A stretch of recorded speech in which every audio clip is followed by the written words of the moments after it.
श्री स्वामी समर्थ तुम्हा सर्वांचं माझ्या चॅनलमध्ये मनापासून स्वागत आहे। तर बघा, आज आहे रामनवमी, प्रभू श्री रामचंद्राचा जन्मदिवस। त्याचबरोबर चैत्र नवरात्रीची समाप्ती म्हणजे चैत्र नवरात्रीची नवमी तिथी।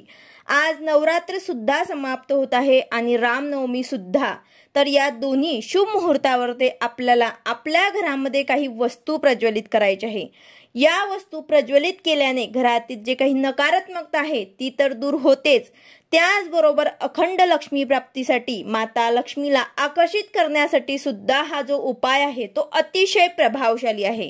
घरामध्ये काही दोष असतील, तुमच्या घरामध्ये नकारात्मकता आहे, निगेटिव्हिटी आहे, घरामध्ये तुम्हाला भीती वाटते, तर त्यासाठी सुद्धा हा उपाय अतिशय प्रभावशाली आहे।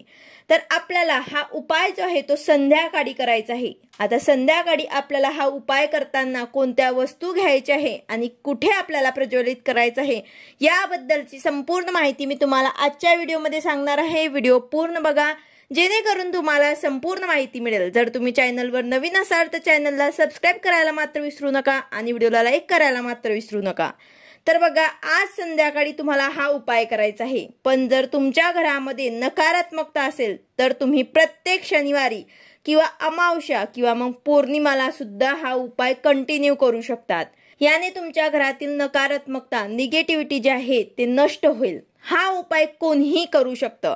जर महिलांना काही अडचण असेल तर मुलांनी किंवा इतर कोणीही हा उपाय केला तरी सुद्धा चालेल। पण जर तुम्हाला सुतक असेल तर मात्र हा उपाय तुम्हाला आज करता येणार नाही। तर यासाठी तुम्ही कुठल्याही शनिवारी किंवा अमावस्या किंवा पौर्णिमेला हा उपाय केला तरी सुद्धा चालेल। हा उपाय आपल्याला संध्याकाळी प्रदोष काळात करायचा आहे। दिवे लागणीच्या वेळी आपल्याला हा उपाय करायचा आहे। जेव्हा लक्ष्मी माता आपल्या घरामध्ये प्रवेश करत असते तेव्हा संध्याकाळी आपल्याला हा उपाय करायचा आहे। बघा, चैत्र नवरात्रीमध्ये आपल्या कुलदेवीची सेवा करण्यासाठी, दुर्गा सप्तशतीचे पाठ करण्यासाठी, त्याचबरोबर हवन करण्यासाठी चैत्र नवरात्री अतिशय प्रभावशाली आणि पवित्र मानली जाते। कारण नवरात्रीच्या या 9 दिवसांमध्ये कुलस्वामिनीचा आपल्या घरामध्ये सूक्ष्म स्वरूपामध्ये वास असतो। त्यामुळे 9 दिवस काहीच जरी शक्य झाले नसेल तर तुम्हाला कुलदेवीची ओटी आवर्जून आज भरायची आहे किंवा कुलदेवीच्या मंत्राचा तुम्हाला जप करायचा आहे। जर तुम्हाला तुमच्या कुलदेवीचा मंत्र माहिती नसेल तर तुम्ही नवार्मन मंत्राचा जप सुद्धा करू शकतात। या मंत्राचा जप तुम्हाला आवर्जून करायचा आहे।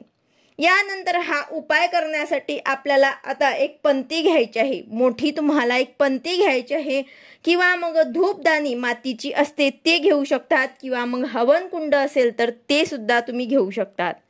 हा उपाय आपल्याला देवघरासमोर केला तरी सुद्धा चालेल किंवा मग तुम्ही हॉलमध्ये बसून केला तरी सुद्धा चालेल। तुम्हाला जिथे जमेल तिथे तुम्हाला हा उपाय करायचा आहे। आता यानंतर आपल्याला मातीच्या पंतीमध्ये गौरी घ्यायची आहे। बाजारामध्ये बघा, गाईच्या गौरी अगदी लहान लहान बिस्किट सारख्या मिळतात। तर ते तुम्हाला एक गौरी घ्यायची आहे। त्यावर तुम्हाला शुद्ध गाईचे तूप टाकायचे आहे आणि त्यावर तुम्हाला भीमसेनी कापराच्या 4-5 वड्या टाकायच्या आहे। जर तुमच्याकडे भीमसेनी कापूर नसेल तर तुम्ही साधा घेतला तरी सुद्धा चालेल। यानंतर आपल्याला एक तेजपत्ता घ्यायचा आहे। तो तेजपत्ता तिथे ठेवायचा आहे।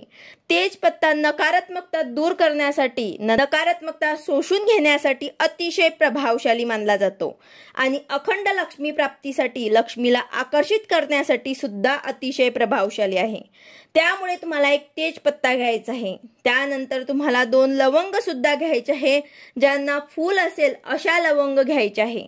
त्यानंतर एक इलायची घ्यायची आहे। त्यानंतर नवरात्र सुरू आहे तर आपल्या कुलदेवीला अतिशय प्रिय म्हणजेच एक बत्तासा तुम्हाला घ्यायचा आहे। तो सुद्धा त्यावर तुम्हाला ठेवायचा आहे आणि ह्या सगळ्या वस्तू तुम्हाला प्रज्वलित करायच्या आहे। यानंतर हे प्रज्वलित होणार तोपर्यंत तुम्हाला कुलदेवीच्या मंत्राचा जप करायचा आहे। जर तुम्हाला कुलदेवीचा मंत्र माहिती नसेल तर तुम्ही नवार्मन मंत्राचा जप करा किंवा मग तुम्ही श्री सुक्ताचं पठण केलं तरी सुद्धा चालेल किंवा मग महालक्ष्मी अष्टकमचं पठण केलं तरी सुद्धा चालेल। यामधनं तुम्हाला जे मंत्र किंवा स्तोत्र तुम्हाला पठण करायचं असेल ते तुम्ही पठण करू शकतात। हे पूर्ण जडेपर्यंत तुम्हाला महालक्ष्मीच्या मंत्रांचे स्तोत्रांचे तुम्हाला पठण करायचे आहे। एक जरी तुम्ही मंत्र किंवा स्तोत्र पठण केलं तरी सुद्धा चालेल। बघा, संध्याकाळी प्रदोष काळावरती आपण हे प्रज्वलित करणार तेव्हा माता लक्ष्मी आपल्या घरामध्ये प्रवेश करत असते आणि तेव्हा आपण या मंत्रांनी स्तोत्रांनी आपण लक्ष्मी माताला आपल्या घराकडे आकर्षित करू घेऊ शकतात। त्यासाठी तुम्हाला ह्या सगळ्या वस्तू ज्या आहेत ते तुम्हाला तुमच्या घरामध्ये प्रज्वलित करायचं आहे, जेणेकरून तुमच्या घरातली नकारात्मकता निगेटिव्हिटी सुद्धा नष्ट होईल आणि लक्ष्मी माता सुद्धा आकर्षित होईल। तर अशा प्रकारे नकारात्मकता घालवण्यासाठी आणि अखंड लक्ष्मी प्राप्तीसाठी अतिशय प्रभावी उपाय तुम्हाला आज संध्याकाळी दिवे लागणीच्या वेळे प्रदोष काळात आवर्जून करायचा आहे। व्हिडिओ आवडला असेल तर लाईक करा, शेअर करा, सबस्क्राईब करा। भेटूया अशाच नवीन व्हिडिओ सोबत। श्री स्वामी समर्थ।